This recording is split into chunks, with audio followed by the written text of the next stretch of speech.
আসসালামু আলাইকুম সম্মানিত ভিউয়ার্স, কেমন আছেন? দেশ ও দেশের বাইরে থেকে এই মুহূর্তে যারা এই চা বাগানের ভিডিওটি দেখতেছেন সকলকে জানাচ্ছি অনেক অনেক শুভেচ্ছা অভিনন্দন।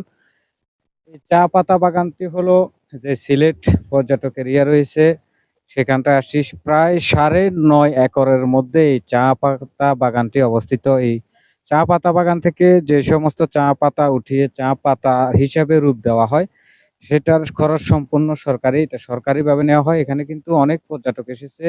এই রাজবাড়ির পাশেই মনে করেন এই চা পাতা বাগান 9.5 একরের ভিতরে। এই চা পাতা বাগানে এসে আসলে খুবই ভালো লাগলো। সিলেটে মূলত আসাই হচ্ছে চা পাতা বাগান দেখার জন্য। যে চা পাতা বাগান রয়েছে এই চা পাতা বাগান যদি না দেখে যান তাহলে আপনার থেকে শান্তি লাগবে না যারা পর্যটক এরিয়া আছেন। এবং বাংলাদেশের যত চা পাতা আছে যারা চা খায় অর্ধেক বেশিরভাগই সিলেট থেকে যায়। আর দেশের কোথাও চা পাতার চাষ হয় না এই সিলেট ছাড়া। সিলেট রাজবাড়ির পাশে কিন্তু এই 9.5 একরের মধ্যে এই চা পাতা বাগান। তো আমি এখানে আসলাম, চা পাতা বাগানটা ঘুরলাম, আপনাদেরকে দেখানোর জন্য চেষ্টা করেছি। কেমন লাগলো এই চা পাতা বাগানটা? যদি ভালো লেগে থাকে অবশ্যই একটি লাইক, একটি গঠনমূলক কমেন্ট করে যাবেন, আর পারলে শেয়ার করে দিবেন। সকলকে ধন্যবাদ জানিয়ে শেষ করছি আজকের চা পাতা বাগানের ভিডিও। ভালো থাকবেন, সুস্থ থাকবেন, সবাই সবার জন্য দোয়া করবেন। আল্লাহ হাফেজ।